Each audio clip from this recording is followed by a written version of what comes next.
You're listening to The World at 8 with Lynne Mozart.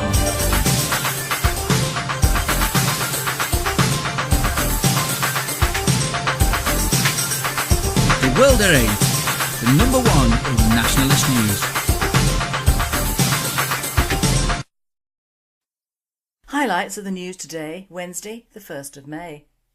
An engaging geezer. Rejected candidate for being too white and too Jewish. 34,000 criminals say sorry and are let off by police. Germans see Islam as a threat. Just when Greeks thought it couldn't get worse. Netherlands ends multiculturalism. Tokyo governor sorry over Islam gaffe. Assad against the Western world. Thought for the day, a Muslim for a month. And finally, a dim move.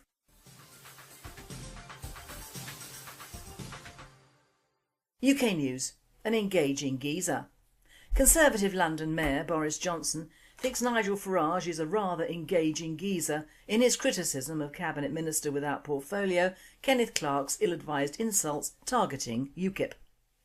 Clarke, in an interview with Sky News, when asked if he agreed with Prime Minister David Cameron's view that of UKIP as a fruitcakes and closet racists, responded, "I have met people who satisfy both those descriptions in UKIP," before going on to say, "It's very tempting to vote for a collection of clowns or indignant angry people who promise that somehow they will allow us to take your revenge on people who caused it."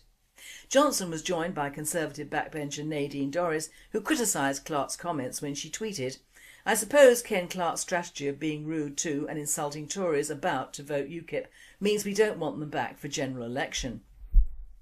UKIP leader Nigel Farage hit back, deriding the veteran minister without portfolio as a bloated remnant of an ancient regime, plucking crumbs from his velvet waistcoat and disdaining the people beyond the gates.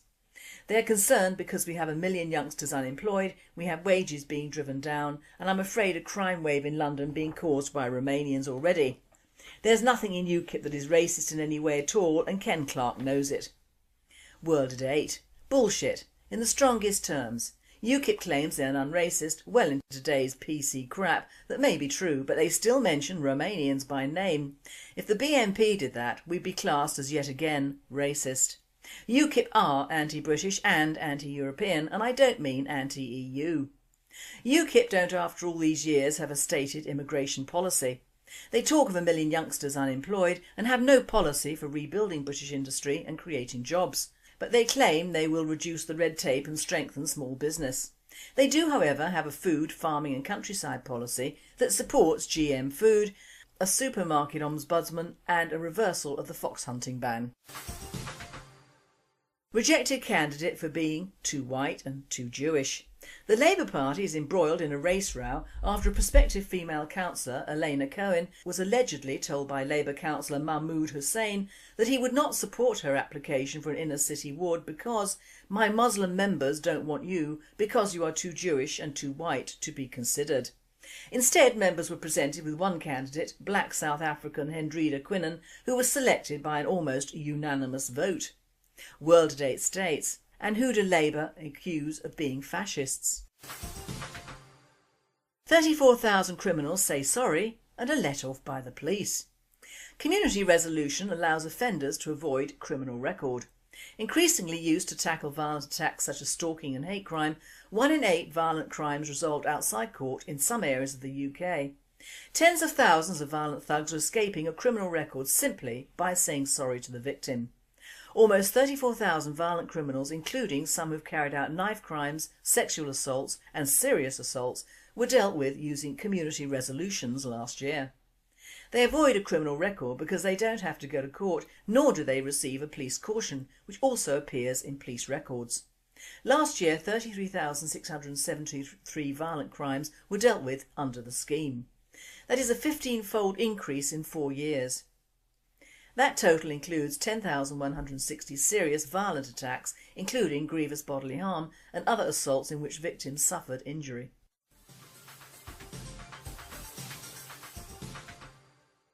European news. Germans see Islam as a threat. A major study of attitudes towards religion says Germans approve of openness towards other religions, but many are still suspicious of Islam. Former German President Christian Wulff earned much praise but also much criticism when said in a speech during his tenure, "Islam is also part of Germany." The criticism can be partly explained by the Religion Monitor, a survey put together for the Bertelsmann Foundation. The findings have been published, and among them is the fact that half of all Germans believe that Islam does not fit into the Western world. They saw most religions as an enrichment, especially Christianity, also Judaism and Buddhism, but a majority of 51% saw Islam as a threat. But it's not just in Germany. In many Western states, Islam is seen as a particular threat. That applies to 76% of Israelis, 60% of Spaniards, 50% of the Swiss and 42% of US citizens. All the same, there are differences amongst Western European countries. France, Britain and the Netherlands all see Islam in a more positive light than does Germany. Just when the Greeks thought it couldn't get worse, the Greek Parliament passed a bill on Sunday which will see up to 15,500 public sector workers laid off by 2015. The job cuts are among conditions set by the EU and IMF in return for the €8.8 billion in emergency loans. The bill, which passed in a 168 to a 123 vote, will allow for the first civil service layoffs in more than a century. About 2,000 civil servants will be laid off by the end of May, with another 2,000 following by the end of the year, and a further 11,500 by the end of 2014, for a total of 15,500. This legislation is the latest wave of Greece's draconian austerity programme. World-to-date states, this is nothing short of financial blackmail of a small state by larger states.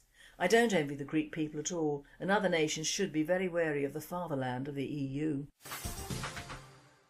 Netherlands ends multiculturalism. The Netherlands makes good on its promise to end multiculturalism. The Dutch government says it will abandon the long-standing model of multiculturalism that has encouraged Muslim immigrants to create a parallel separatist society within the Netherlands. The Netherlands, where 6% of the population is Muslim, is scrapping multiculturalism and most of the taxpayer-funded benefits to immigrants ingrates that it demands. A new integration bill, which Dutch Interior Minister Piet Hein Donner presented to Parliament on June the 16th, reads: "The government shares the social dissatisfaction over the multicultural society model and plans to shift priority to the values of the Dutch people." In the new integration system, the values of the Dutch society play a central role. With this change, the government steps away from the model of a multicultural society. The letter continues: "A more obligatory integration is justified because the government also demands that from its own citizens. It's necessary because otherwise the society gradually grows apart and eventually no one feels at home anymore in the Netherlands." The new integration policy will place more demands on immigrants. For example, immigrants will be required to learn the Dutch language, and the government will take a tougher approach to immigrants who ignore Dutch values or disobey Dutch laws. The government will also stop offering special subsidies for Muslim immigrants because, according to Donner, it's not the government's job to integrate immigrants. The government will introduce new legislation that outlaws forced marriages and will also impose tougher measures against Muslim immigrants who lower their chances of employment by the way they dress. World-to-date comments: "This sentiment is good, but for Holland it's too late. They've shut the stable door long after the horse has bolted. There are enough Muslims already in there and breeding to ignore whatever laws the Dutch bring in. There will have to be stronger measures taken if they want to preserve what way of life the Christian Dutch have left."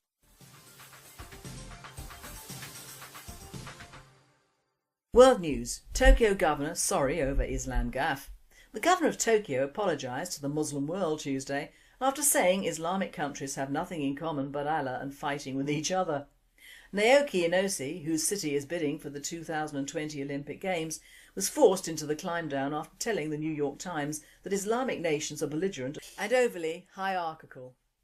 The comments were seen as a slight on bidding rival Istanbul, which is vying to become the first city from the Muslim world to host the Games.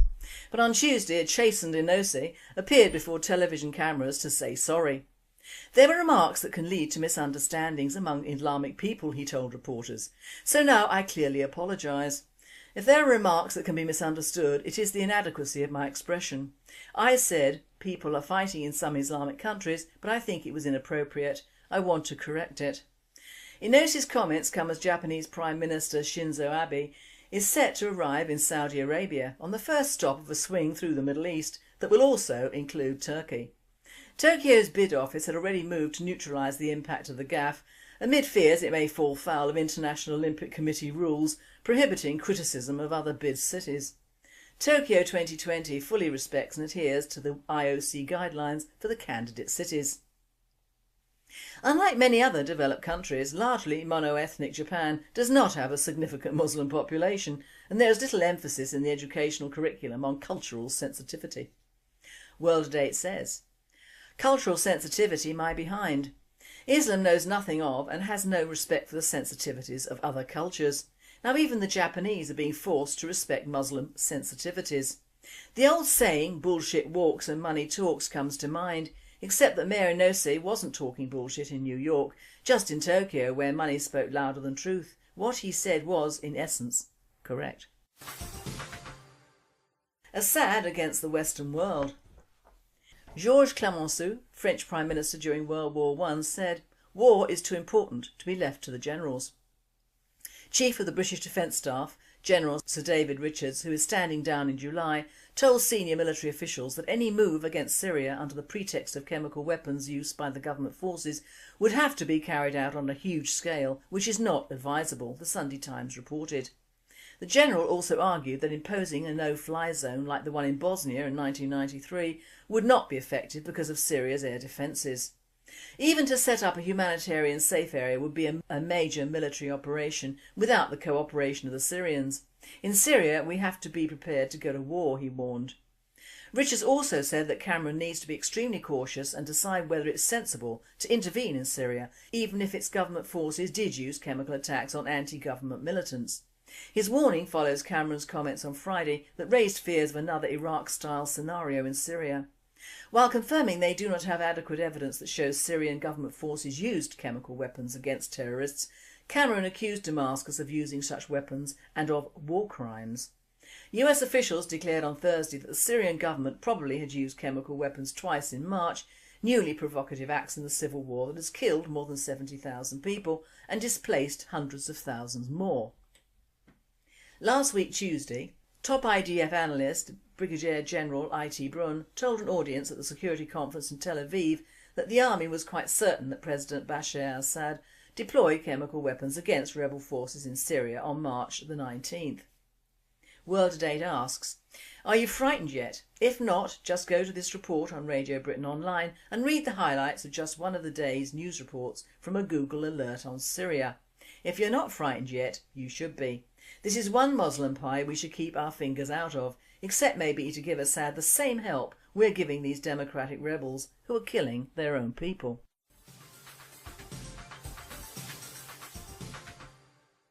Thought for the day, Muslim for the month. Well, you might say I have a bee in my bonnet over Muslims or Islam. Well, I don't. But I am surprised to learn that our establishment, government and other governing authorities, and of course the ever lax and disloyal media, do seem to have a problem with the peoples of this particular faith, and I use that word loosely. The problem they have with them is direct opposite to the feelings I and many other people, who are not always nationalistically minded, and that is distrust and wariness. It isn't fear of the unknown, as Muslims and liberals would like to think, but a direct knowledge of exactly how the majority of them do feel, think and act.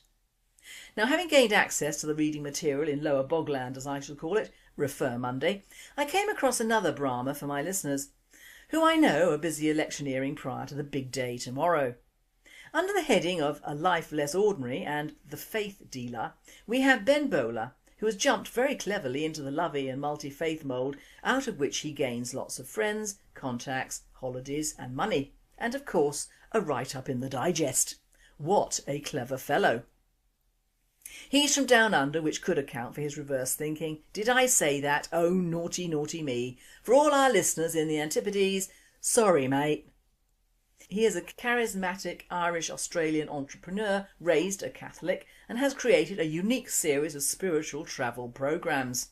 Monk for a Month and Muslim for a Month, amongst others. These are now heralded as trailblazers for a new kind of tourism, I'll say. Now, the Monk of the Month ran into trouble with the Thai authorities, who are usually against anyone other than Thais making money out of Thailand. in 2010 when the authorities, whose palms had not been greased enough, said that he was profiteering from an experience the Thais undertook for free. But they have resumed again. To come is to be a Sikh for a month in the Punjab. Oh dear, try mixing that with being a Muslim for a month and you'll have partition all over again. Tibetan Buddhism is running the gamut as well. Just launch your unfortunate customers into Tibet and let them run the gauntlet of Chinese troops and colonisers out there, matey, for a true experience of Tibetan life. He had an epiphany at Ayers Rock in 2006, and whilst his wife Jildu and he were teaching in northern Thailand, they had another, namely, wouldn't it be fun to bring in foreigners to live in a temple too? Yup, fun and profitable and an open market to lost souls who are desperately seeking the truth. Now, for free and on World at 8, Cronespeak can tell you the truth about seeking the truth. Like a reflection in a mirror, like a rainbow, constantly moving and never obtainable, except maybe at a price too high to pay. There, my own words and problem solved. Now the one thing the digest didn't plug was the actual cost of these spiritual journeys to the East. Just the name of the website to go to, worldweavers.com. And in the true ethos of journalism, I went to that site and I still couldn't find any mention of money, be that donations or travel expenses. Now call me cynical, but does Ben pay the cost of hauling various religious refugees around the world for weeks on end out of his own pocket? No, of course not. So how much does it actually cost to be a Muslim for a month? No sodding idea, mateys. The mantra for this organisation is Unite, Inspire, Engage and Develop. Now these titles should be a warning to all nationalists. They reek of the Hope Not Hate Brigade, but words like this, unlike the realistic world of true nationalism, brings in the dollars, as Farage has found out. Always appear to do good and think lovely thoughts, bugger the truth, and you'll get all the kudos and shekels you need. But of course in the real world he doesn't have to organise for these people to go to Turkey, but just pop over the borders in England and see Islam at its very best in their own locale. Simples. I've got myself a travelling money bag here. The British National Party could do coach trips to Southall, Bradford and Keighley to see all the sights, smells and sounds of the Middle and Far East. What an opportunity to enrich our members and activists in the ways of Islam and indeed even Hinduism and Sikhism. Now for more local Hampshire members, there could be a coach trip with Beer Stops Incorporated to parts of Aldershot and Farnborough for an in-depth knowledge of the Nepalese in their own habitat, including varying stops along the way at a good mixture of takeaways and restaurants. For those with more exotic tastes, there are large pockets of Somali Africans and more in our small villages and towns locally. I could even include a spiritual stop at one of the local mosques or Islamic centres dotted around most of the towns to immerse ourselves in the culture which has mainly been forced on us and for which we in the UK have had little escape. Of course this Ben is a shrewd businessman and runs the entire shebang from Thailand, including a school for the Shan people, who are the underdogs of the Thais and have not fared well in the past. Good for him. But why the dedication to peoples not of his tribe? Why doesn't this man have a Christian for a month day? Why not a Catholic or Protestant for a month? Or even a Jewish for a month? Hell, we can have Amish for a month or Plymouth Brethren for a month. I can understand the pull of the East and I'm something of a Buddhist myself, in that I avoid killing even small insects, and between our European consultant and I there is a continuing war, as I am Supreme Commander of the Mole Liberation Army and he has a mole problem, but that aside, I would still kill to protect myself, my family or anything else if I had to. No seeking or understanding will erase the basic differences between the races and cultures, and neither should they seek to. King Nimrod tried that once with a very unsuccessful end. Peoples are made to be different, and in that difference lies the success of mankind, not the downfall. Different horses for different courses is my mantra, and in my mantra, my country and land is for peoples mainly of my tribe or tribes, not for the general enrichment of our land to the detriment of other lands. Muslim for a Month began its journey in 2011 and has had more than 300 customers and was soon a hit in Ben's words. Of course from Ben's family the usual idiot speak came out which Ben has used to his own ends, namely, will you learn to make bombs? Ben's comment on that is predictable and straight from the diversity course that believe it or not I undertook many years ago. Rather like computer speak, this is a language which most political figures learn at the breast or the boozer and goes thus. Spending time with Muslim families is a powerful way to break down prejudice and to correct distorted perceptions. Guests and hosts alike say that the programme has left them transformed. What more can you say on that one? Of course it's left one transformed, because you're seeing the side of Islam that you want to see and they want you to see. To see pictures of the bescarfed European women doing the Muslim for a month tour in Turkey is sickening and unrealistic. Just as bad as the white supremacists who insist that only the white race is good enough to people the entire world are the religious and race traitors who think the white races are not good enough to be anything more than converts or slave labour in their own countries. Ben, or Bowler as I shall call him, decided to do Muslim for a month after 9/11, owing to the fact that this act of removing over 3,000 innocent souls had led to a vicious circle of ignorance and contempt towards the Muslim faith. Well, it would do, wouldn't it, Bowler? Face facts. Muslims couldn't deny that one, and even without all the excuses they seem to bring out, that act has not exactly shone in the annals of human history. To raise my blood pressure even further, one Terry Goldsmith from Bury Lancs, described as the postman first and the Christian second, has said, "The Muslim for a month trip was amazing. We couldn't have been treated any better if we were royalty.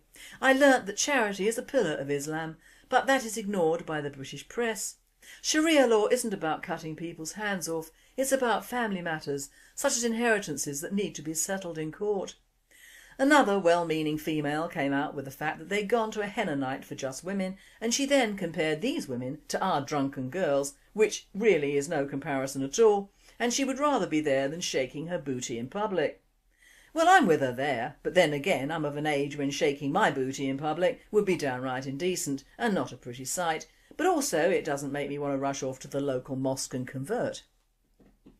Bowler may be well intentioned, but gathering from the fact that all his revelations and lights in his head are highly compatible with the subcultures now brewing in Europe and the US of reaching out and understanding our enemies and winning hearts and minds, it all points to a very well managed and publicised propaganda money making machine. I'm not out to down Bowler, as he self-funds a school and obviously works very hard, but his mantra is appealing to a section of society who need to apply liberal thoughts to their own people.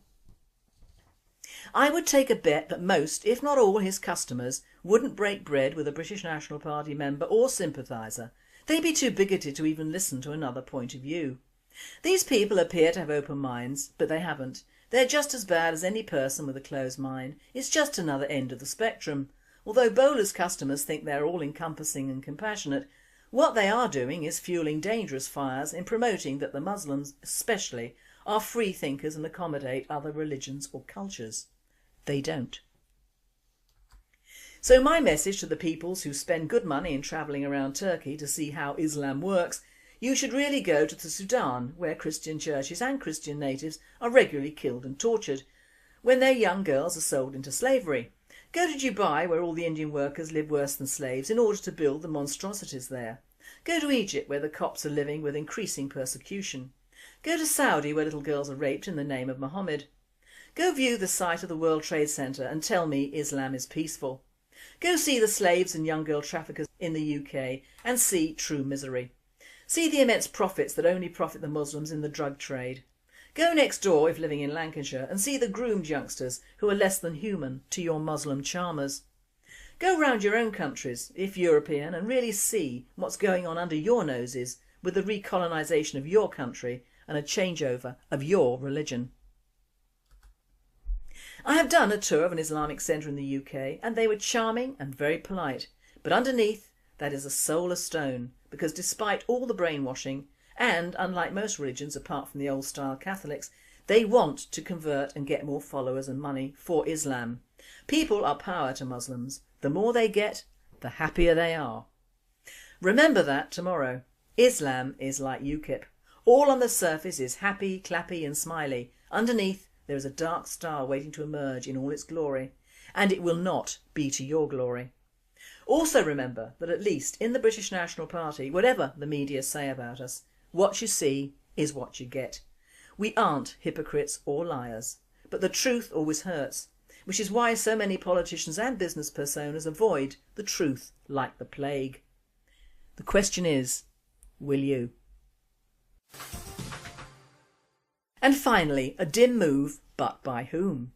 The headings in the Mirror boasted that an OAP has a new driveway laid that's blocked by a new lamppost, and that the embarrassed great-gran now faces a bill of up to £1,200 to shift the light so relatives can park there.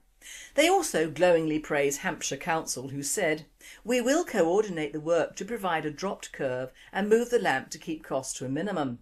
Pensioner Kathleen Annals had a driveway laid just days after the council put up a new lamppost outside her home. Widow Kathleen of Andover, Hants, today admitted she blundered. She said, "I've done it the wrong way round. I had the drive laid after the lamp went up. I'm happy to foot the bill, but I hope the council can shift it soon." Well, Kathleen, I've got news for you. Hampshire County Council and the police seem to have a down on pensioners. Remember Margaret Walker of the leaflet case? Well, this presenter says that if you look at the pictures of the drive and lamp, you will see that although she had her work done after the lamp was in place, you'll see that perhaps the lamp itself was not placed in the right position in the first place. Although she clearly has no drop curb to allow for a car passing over, most lamps are placed not dead centre of foot access to a property or on that property's boundaries. They are normally placed on the gutter side of the road and usually with a property boundary in view. It was idiots who paved the path and council idiots who put the lamp up. Two wrongs do not a right make, and the council are acting as con men in getting her to pay for what is in fact a dual mistake. Talk about great-grands and pensioners and you'd think that losing your marbles is part of the title. Shame on you, Hampshire Council, and I live within your boundaries as well, and indeed have a picture of a car parked in its rightful place under which the Hants CC had written a slow warning for the school at the top of the road. The CC bods should have placed the slow warning on the opposite side of the road, which has nil parking. Duh. You have been listening to The World at 8. I am Lynne Mozart and I wish you all a very good night.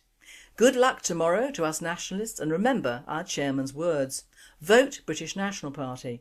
If no candidate, mark your vote with British National Party, or don't vote at all. Show solidarity. Engaging geezer. Conservative London Mayor Boris Johnson thinks Nigel Farage is a rather engaging geezer in his criticism of Cabinet Minister without portfolio Kenneth Clarke's ill-advised insults targeting UKIP. Clarke, in an interview with Sky News, when asked if he agreed with Prime Minister David Cameron's view that of UKIP as a fruitcakes and closet racists, responded, "I have met people who satisfy both those descriptions in UKIP," before going on to say, "It's very tempting to vote for a collection of clowns or indignant angry people who promise."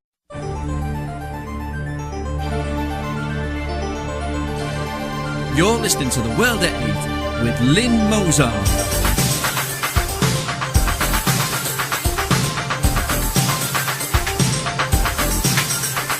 The World at 8, the number one in nationalist news. Highlights of the news today, Wednesday the 1st of May. An engaging geezer. Rejected candidate for being too white and too Jewish. 34,000 criminals say sorry and are let off by police. Germans see Islam as a threat. Just when Greeks thought it couldn't get worse. Netherlands ends multiculturalism. Tokyo governor sorry over Islam gaffe. Assad against the Western world. Thought for the day, a Muslim for a month. And finally, a dim move.